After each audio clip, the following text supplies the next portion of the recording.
Hi everyone, it's Nicole for Simon Says Stamp, and today we're going to be creating a card that is inspired by pattern paper using the August 2025 card kit called Best Tees. Such a cute, fun, punny play on words. We're going to create this tea shop window using components from the kit. So I was inspired by this coffee shop 6x6 pattern paper in the kit. It's from Carta, and I love that little shelving with the tea and all of that good stuff. So what I did was I cut down some white cardstock included in the kit to A2 sized 4 1/4 by 5.5 inches. I ran that through the Demilune embossing folder also in the kit to create kind of a fun, in my mind, I imagine it to be a tile background for the little coffee shop. And then for the window, I took some of the A2 Arches dies and I trimmed down, or I die cut rather, some trimmed down Carta coffee shop paper to 4 1/4 by 5.5 inches so that I could have a beautiful layered window. So the black pattern paper on the outside, the pink on the inside for that nice little framed up effect. And now we're taking another pattern paper from the kit and we're trimming down about 1/4 of an inch, quote unquote, shelves for our coffee shop. So it's all about creating our base layers first, and then we're going to take the images that I've picked from the Best Tees stamp set. We're going to stamp those. Fussy cut. I know if you guys follow me, you know that I'm not a fussy cutter, but I fussy cut today, and I have to say, I do love the results of fussy cutting. I just don't like doing it, but it does look good on this. So I've got 2 shelves. You can see the stamps that I've pulled out. I'm just kind of making sure size and scale wise, everything is going to fit. Now, what are all of these other little scraps of pattern paper, you might ask? These are all from the pattern papers included in your kit. I really try to stick to kit components mostly, yes, when I am using the card kit. Yes, I pulled out the arch dies and I'm going to pull out some markers and things, but the pattern paper, the cardstock, the stamps, those are all from the kit. Well, I thought, what is a fun little, shelf display without some books? So I decided to go ahead and trim down some of the smaller patterns. I think especially if you're die cutting or trimming a pattern paper, try to keep it a small pattern so that it maintains some of that in the design. With the pattern papers we're using for the frames, for the shelves, I felt like we needed an assortment of colors of pattern paper to include onto our little shelves in this coffee shop display window. Now, I felt like the pattern papers are cute, but in order to give them a little bit more of an interesting touch, especially since we're going to be coloring in our stamped images, they're going to naturally have shading to them when we color them with markers, and I'm fussy cutting them. So I felt like let's go ahead and take some black ink, and I'm using Black Soot Distress ink, and let's ink the edges of our shelves and our books. Even if it gets a little messy, it's going to totally be okay. I think it's going to look amazing when we tuck these or intersperse these on the shelves with the rest of our images. This is a great way to utilize those pattern papers that you get in your kit. If you can think of ways to incorporate them into your stamped images, into your card design, into your scene card design, I love finding ways to utilize them. Next, using some foam adhesive, and I love these thin foam adhesive strips from Simon Says Stamp, we're going to figure out where we want to put these shelves in the window. So I'm going to start and I'm going to do the bottom one first, and I'm using my stamps as a guide so that I don't put my shelves too close together, but I also still want to be able to see all of the images once we put our frames in place over the background. Remember, I actually haven't glued those down yet. Once we have our shelves in the window, we can remove our stamps, and I'm going to go ahead and stamp the images here on another piece of paper from the kit. So this is really the other half of that paper we used with the embossing folder for the background. Down in the description below the video here on YouTube, I have listed the Olo marker colors I'm using. Now you may notice, and you can see a peek of that pattern paper in the upper left corner of the screen, I am totally pulling not only my card design today from this little snippet of pattern paper in the kit, but I'm pulling the colors. So I want to match my colors kind of to that pattern paper, as well as to the rest of the card design that we have going, those frames, the books and things. I've chosen kind of a dusty mauve pinky color, some nice yellow greens, and some yellows for the majority of my coloring here. We have 7 images, 2 coffee pots.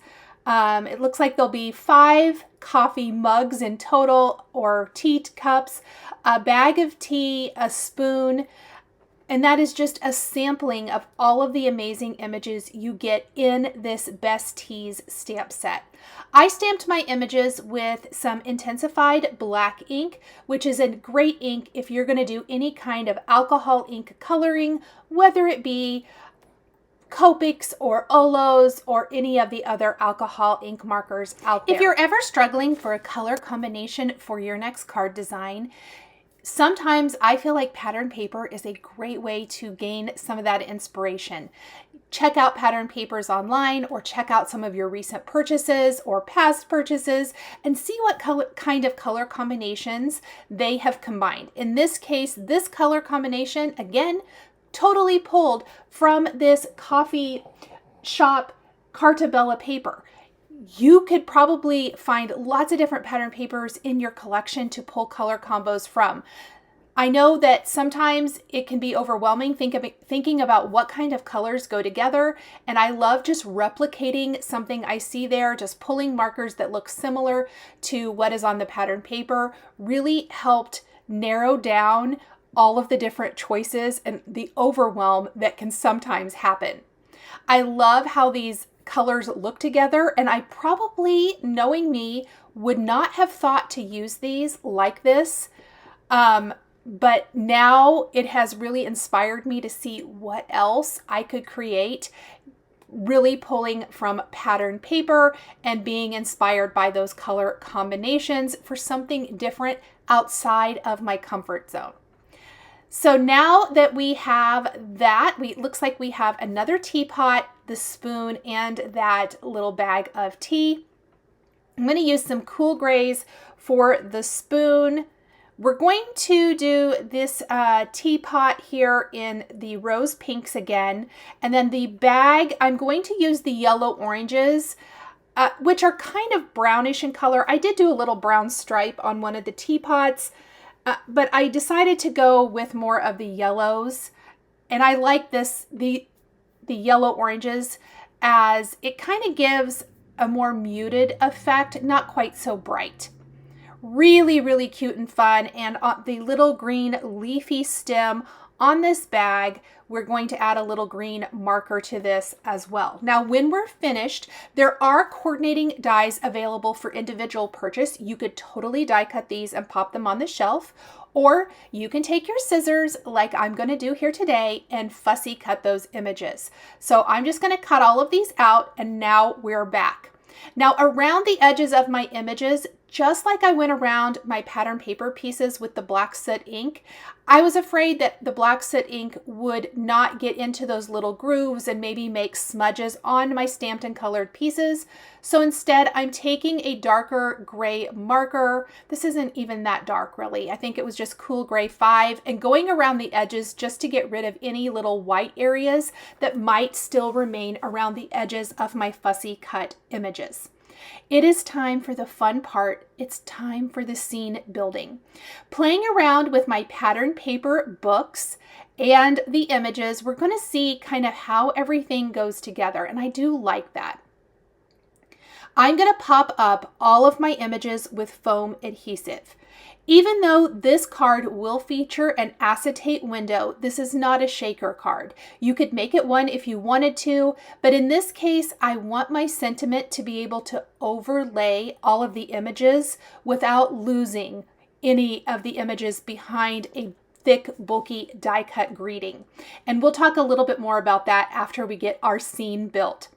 I've stacked a couple of books here, and one of the ways to make them look a little more realistic, especially since they are not stamped images, is I am just incorporating them here, offsetting them a little bit. I don't want them lined up perfectly, and just incorporating them right with all of these images. I just love how this looks.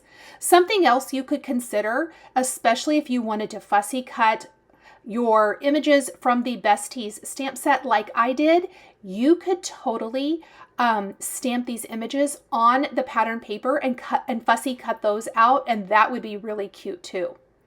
So I'm going to tuck the bag of tea here. I wish I would have done that book first, but I didn't. And I thought, oh, that little book looks so cute tilted at an angle. So we're going to use some of the thin foam adhesive strips on the back of that. And we're just going to slide that kind of down here. It was a little tricky, but using your Simon Says stamp tweezers, it totally helps.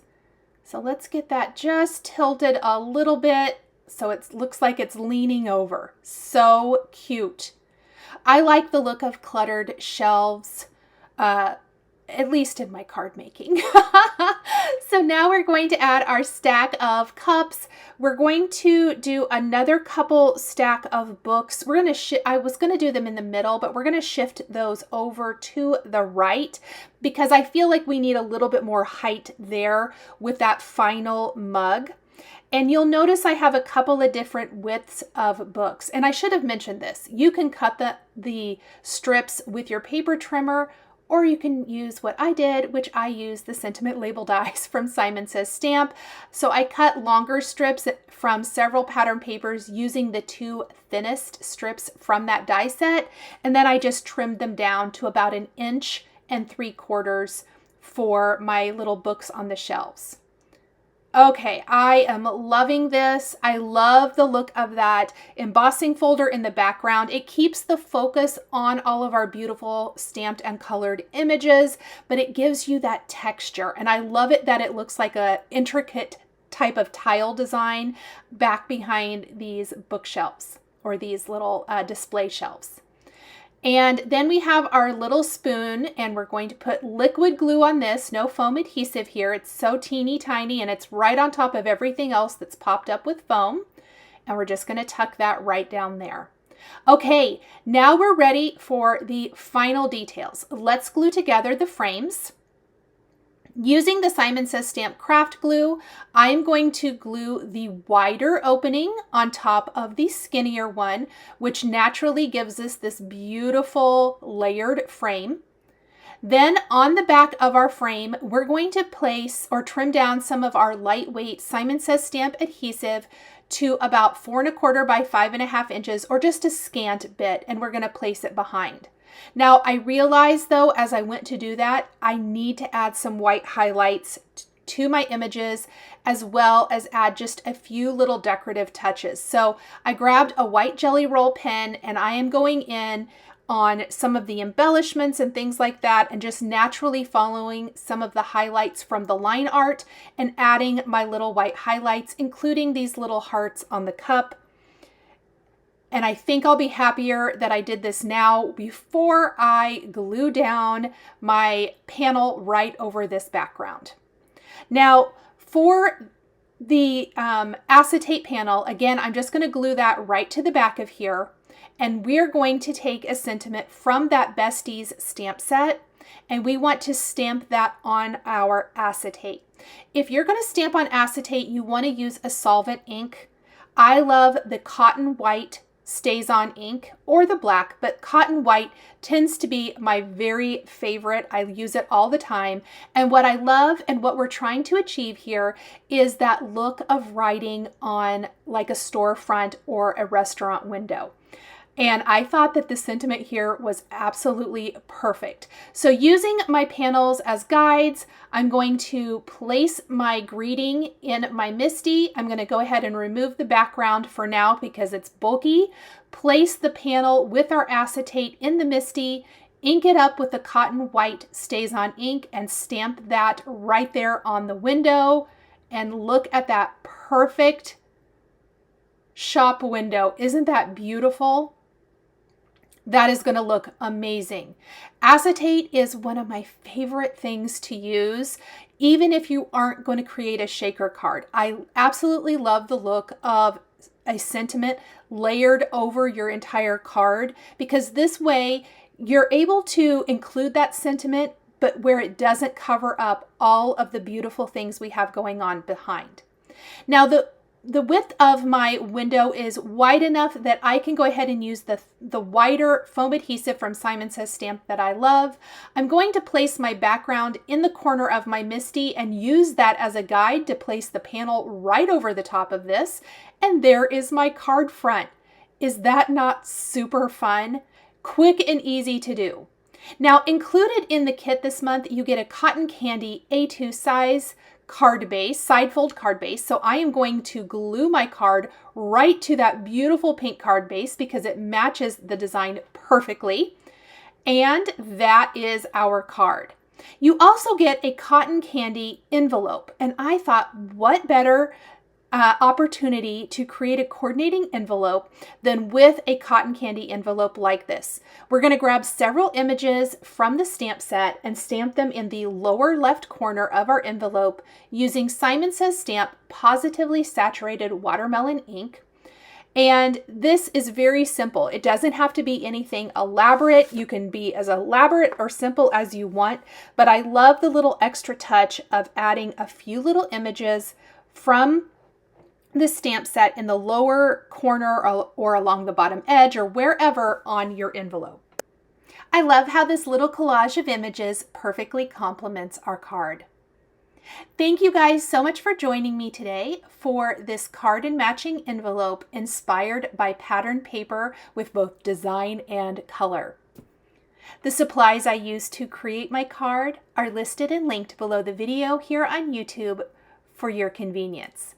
Thank you guys so much for joining me today. Make sure and like and subscribe the Simon Says Stamp YouTube channel, and we'll see you in the next one. Bye!